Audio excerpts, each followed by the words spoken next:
جزاک اللہ بھائی، thank you very much. یار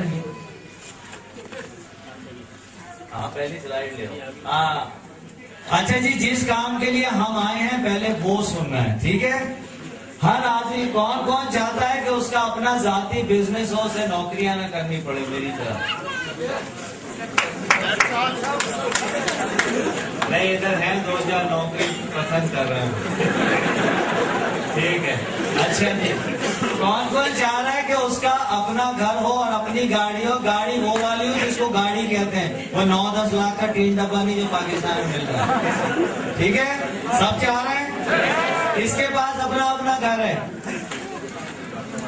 اپنا گھر نہیں، اپنا نیچے کروا. ایک آدمی کے پاس اپنا گھر نکلا، اور وہ بھی مجھے لگتا ہے کہ وہ بھی وراثت میں ملا ہوا، وہ خود بنانے کی پوزیشن میں لگ نہیں رہا مجھے. دیکھو ایسے ہی کر لیں. ہمارے یہاں پیسے کب آتے ہیں؟ حلال پیسے تھوڑے سے کب آتے ہیں زیادہ؟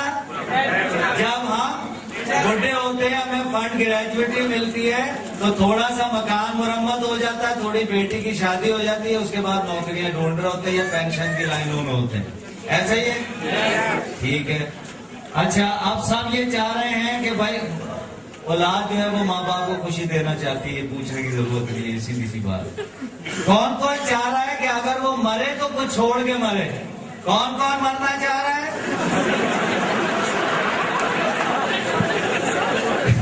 یار دیکھو، مرنا سب نے مجھ سمیت. تو جب مرو تو آپ کے بچے یہ نہ کہیں کہ امی ابا کو چھوڑ کے نہیں گئے تھے، جس طرح آپ کہتے ہیں ابھی.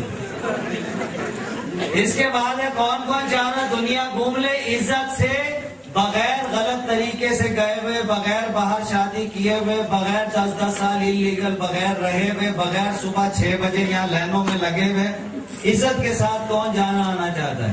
ہاں سب ابھی ٹھیک. اچھا بھائی، ریٹائرمنٹ آپ میں سے جو ریٹائرڈ ہیں، ایک بصیرت آئے، ایک امپروومنٹ آئے، آپ لوگ یہ سمجھ سکیں کہ ہمارا اصل دشمن کون ہے؟ کون ہے ہمارا اصل دشمن؟ ہم خود. ایسے ہی ہے نا؟ پاکستان کا حال آج ایسا کیوں ہے؟ کس کی وجہ سے؟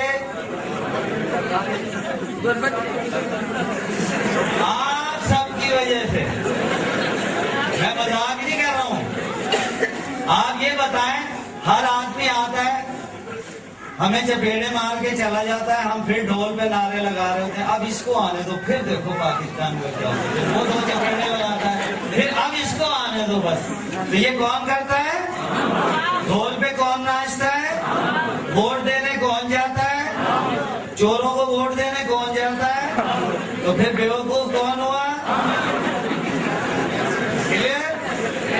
تو یہ سیلف امپروومنٹ کا مطلب یہ ہے کہ ہم خود سمجھ سکیں، ہم خود کھڑے ہو سکیں، ہم اپنا آپ بھی اٹھا سکیں، اپنی قوم کو بھی اٹھا سکیں. ٹھیک ہے؟ اچھا ابھی ٹھہر جاؤ یار، آخری چیز بات. کون کون چاہتا ہے کہ میں غریبوں کی خدمت کروں، غریب بیواؤں کو پیسے دوں، بچیوں کی شادی، کمیٹی دینے کے پیسے نہیں آپ کا ہاتھ آپ پیسے اٹھا. بھائی یہ کام کرنے کے لیے بھی حلال روزگار چاہیے، حلال میں اتنے پیسے چاہیے کہ آپ خرچوں کے علاوہ یہ مدد بھی کر سکیں. تو کم از کم 40,000 روپے تو حلال میں گھر کا خرچہ چاہیے، سیدھا سیدھا. ٹھیک ہے؟ مہینے کا. اس کے بعد 5-10 ہزار اوپر ہونے چاہیے جو غریبوں کی خدمت کر لیں. تو کتنے چاہیے کم از کم مہینے کے؟ 50,000 تو وہ چاہیے جو مہینے میں ختم ہو جائیں گے، برابر ہو جائیں گے. اگر اس سے اوپر ہوگا تو آپ کی بچت ہے. کلیئر ہو گئی؟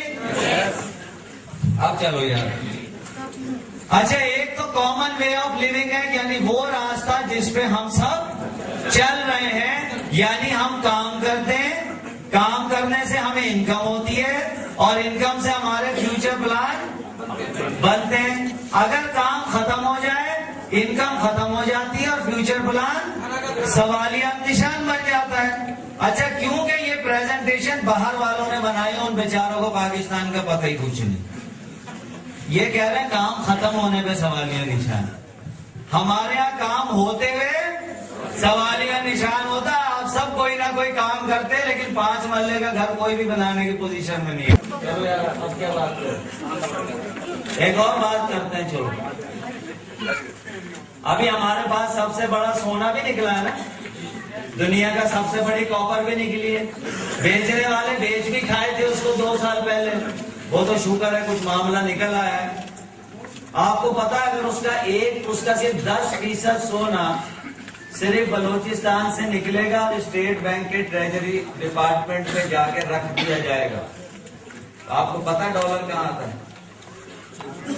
ڈالر صرف 10 روپے میں آتا ہے. اپنی ہی دولت نکالی, اپنے ہی بینک میں رکھ لی, ڈالر کہاں آیا؟ 10 روپے پہ. جہاں ہمارے پہ 10 گنا وہ ہے لون ہے, صرف اپنی دولت اپنے بینک میں رکھنے سے وہ 90 گنا وہیں ختم ہو جائے گا بغیر کچھ دیے.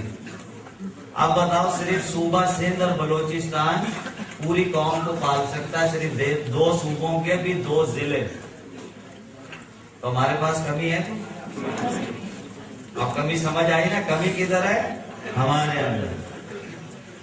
ایک شخص اٹھتا ہے, چلو اب آگے چلتے ہیں. آگے فیوچر پلان ٹھیک ہے جی, ہم سب اسی چکر میں لگے ہوئے ہیں.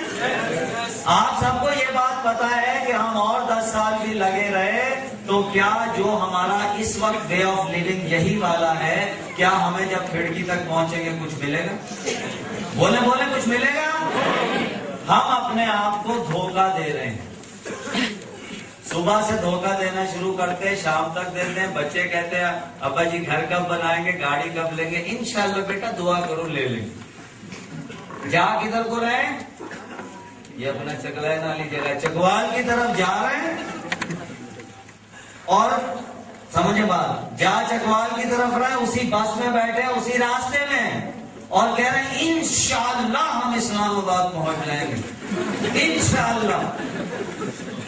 یہی کرتے ہیں نا, وہ بھی کرتے ہیں. وہ جو کیا ہوتا ہے, ہاں یہی وہ تسبیح وظیفہ, یس وظیفہ کرتے ہیں.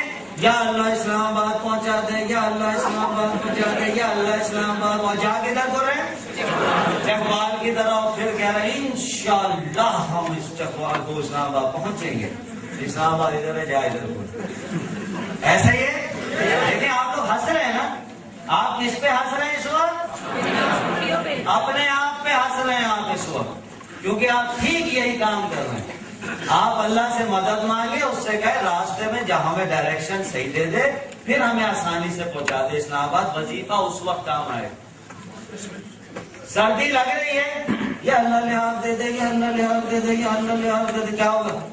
اڑ کے آئے گا یار کرتا ہوں اوپر آئے تو بتاؤ آئے گا یا نہیں؟ ہاں یا نہیں؟ نہیں آئے گا نا. کوشش کرنے سے آپ اٹھیں گے, لحاظ اٹھائیں گے اور ایسے کر کے لے لیں گے, اور پھر کہ یا اللہ تیرا شکر ہے تم نے یہ چیز ہمیں آتا ہے. کلیئر ہو گئی؟ تو خبردار اب کوئی بے عملی کی طرف گیا. میں مذاق نہیں کر رہا, اگر اس طرح کے کام کرنے میں جتنے وظیفے کرتے ہیں اور کام الٹے کرتے ہیں نا, اتنے ہی وہ ڈنڈے ماریں گے اوپر فرشتے. اس چکر میں نہ رہیے گا کہ آپ یوں کر رہے ہیں تو آپ کو ثواب مل جائے گا. ثواب کب ملے گا؟ جب آپ صحیح ڈائریکشن پہ ہوں گے, پھر پڑھ لوں گے. ابھی کچھ لوگ مجھے چشموں میں سے کچھ خواتین غصے سے منہ دیتے ہیں, کیسے خطرے دے رہے ہوں, پر کوئی نہیں پتا وہ واجب القتل بھی قرار دے دے. سمجھ آ گئی؟ میں کسی سے ڈرتا نہیں ہوں, حق بات کہتے ہوئے سیدھی بات کرتے ہوئے. ٹھیک ہو گئی بات؟ تو اب آ جائیں جناب آگے. اچھا ایک زمانے میں ایسی بات کر رہا تھا نا, تو 2 وہ بیٹھے ہوئے تھے, وہ ایجنسیوں والے نہیں ہوتے, جلدی لکھ رہے تھے. وہ ظاہر میرا بھی ایک بیک گراؤنڈ ہے, میں سمجھ گیا. جب میں واپسی جانے لگا, میں نے کہا آپ نے ساری باتیں لکھ لی ہیں صحیح سے؟ تو وہ ایسے کر کے ہو گئے. میں نے کہا مجھے پتا آپ نوکری پہ ہیں. بہرحال میں ایک محب وطن ترین پاکستانی ہوں, ٹینشن کی ضرورت نہیں ہے. تو یہاں بھی بیٹھے ہوں گے تو ان کو کوئی فکر کی ضرورت نہیں ہے. یہ جو چیزیں میں بتا رہا ہوں, یہ میرا, یہ ہر پاکستانی کا فرض ہے آپ کو پہنچانا, اور اب آپ کا فرض ہے آگے پہنچا دینا. ٹھیک ہے جی. سکسیس وے آف لیونگ کیا ہے؟ یعنی جہاں سے ہم کامیاب ہو سکتے ہیں, چکروں سے باہر آ سکتے ہیں, وہ ہے کام کریں, کام سے ایسٹ بنائیں. ایسٹ مطلب اثاثہ جات، اس سے آپ کو انکم آئے اور اس انکم سے آپ کے فیوچر پلان سیف رہیں. اگر کام ختم بھی ہو جائے، آپ سوچ رہے ہوں گے یا کمیٹی دینے کے پیسے نہیں ہیں، یہ کہہ رہے ہیں اثاثے بنا لو. آ رہا ہے نا سوال؟ یہ وہ اثاثے نہیں ہے جو آپ سمجھ رہے ہیں. میں بتاتا ہوں یہ کون سا اثاثہ ہے. آگے چل رہی. اثاثہ کس سے بنے گا؟ نوکری سے بن جائے گا؟ اثاثہ بزنس سے بنے گا. اللہ تعالیٰ نے 90 گنا نفع کس میں رکھا ہے؟ تجارت میں. 10% کس میں رکھا ہے؟ نوکری میں. ہم 90% لوگ کس میں گھستے ہیں؟ نوکری میں. تو جہاں چھوٹا کمرہ ہے وہاں 90 لوگ گھستے ہیں، جگہ نہیں رہتی. اور جہاں وہ بڑا ہال ہے ادھر جاتا ہی کوئی نہیں، وہ خالی رہتا. اور پھر کہتے ہیں ہماری قسمت خراب ہے. سمجھ آ رہی ہے بات؟ مجھے بڑا عجیب سا لگتا ہے، جب میں نے پڑھا تھا میرے کوئی دوستوں نے MBA بھی کیا تھا، نوکریاں ڈھونڈتے پھر رہے تھے. تنگ آ کے پھر کبھی پاکستان کو گالیاں تو کبھی تعلیمی نظام کو گالیاں. اور میں نے کہا تم نے پڑھا کیا ہے؟ کہتے ماسٹر آف بزنس ایڈمنسٹریشن. تو میں نے کہا پھر نوکری کی تلاش کرو. Master of business administration. تو جب بزنس ایڈمنسٹریشن پڑھی ہے تو میں نوکری کو ڈھونڈ دو بھائی. اپنا یہ علم اپنے تجارت میں لگاؤ، دیکھو کہاں پہنچو گے اس پہ. تو یہ ہماری غلطیاں یہ ذہن میں رکھیے گا. بہرحال طے ہوا بزنس سے اثاثے بنتے ہیں. اور بزنس کیا ہم کر سکتے ہیں؟ بزنس کیا ہوتا ہے؟ ڈسٹریبیوشن لے لی کسی بڑی سی کمپنی کی، مینوفیکچرر بن گئے، ہول سیلر بن گئے، ریٹیلر بن گئے. یہی ہوتا ہے نا بزنس. کسی دوا کی ڈسٹریبیوشن لے لی، کسی کاسمیٹکس کی لے لی، کسی کھانے کی چیز کی لے لی، کسی صابن تیل یا ڈٹرجنٹ کی لے لی. یہی ہے. کیا ہم لے سکتے ہیں؟ 1-1 کروڑ روپے رکھوانے پڑتے ہیں خالی ایک ڈٹرجنٹ کی وہ لینے کے لیے. دواؤں کو تو رہنے دو گی. ہم فرینچائز بزنس کر سکتے ہیں. فرینچائز کا مطلب یہ ہے کہ کوئی کمیونیکیشن کی، کوئی انٹرنیٹ کی، کسی بڑی پروڈکٹ کی کوئی فرینچائز لے لیں، وہ بھی کروڑ روپیہ کہتے ہیں رکھواؤ. ہم کیا کر سکتے ہیں؟ ان فرینچائزر ان کے پاس کیا کر سکتے ہیں؟ ان کے پاس نوکری کر سکتے ہیں صرف. ٹھیک ہے. تیسری چیز پرسنل فرینچائز. پرسنل فرینچائز کیا ہے؟ دھیان ادھر رکھنا بالکل. پرسنل فرینچائز کیا ہے؟ یعنی آپ خود تو کاروبار نہیں کر سکتے، بہت پیسے چاہیے، تو ہم کہتے ہیں کہ یار آپ اپنی فرینچائز خود بنا لو. نہیں لو کسی کو کروڑوں روپے دے کے. کلیئر ہو گئی؟ خود بنا سکتے ہیں. نہیں بنا سکتے تھے لیکن آج کے بعد بنا سکتے ہیں. آپ پریشانی میں تھے آج تک، آج کے بعد آپ کو راستہ مل جائے گا. ابھی کے بعد تو بالکل جنہوں نے آپ کو بلایا ہے ان کا شکریہ ادا کیجیے گا. جب تک میں آج تک اس شخص کا شکر گزار ہوں جس نے مجھے یہ راستہ بتایا تھا. ورنہ 4 لوگ مجھے سلوٹ مار رہے ہوتے، 4 کو میں مار رہا ہوتا، بس زندگی اسی طرح ختم ہو جاتی. ٹھیک ہے. وہی ہوتا 17ویں گریڈ میں لگے تھے، 20ویں گریڈ میں ابا کی طرح ریٹائر ہو جاتا. حرام کھانا کوئی نہیں تھا تو لہٰذا میری تنخواہ میں وہی رہنا تھا. شو کاز نوٹس مجھے ملتے رہنے تھے. ٹھیک ہے نا. آج میرا انکم ٹیکس اتنا ہے کہ میرے دیے ہوئے انکم ٹیکس سے 3 سرکاری افسروں 17 گریڈ والوں کو تنخواہ ملتی ہے. اور دوسری بات کہ اللہ نے جو فیصلہ مجھ سے اور میرے ساتھیوں سے کروایا میرے بعد، آپ کو پتا ہے صرف آج پچھلی جو 23 تاریخ کو ہماری کلوزنگ ہوئی ہے 47 کروڑ روپے میں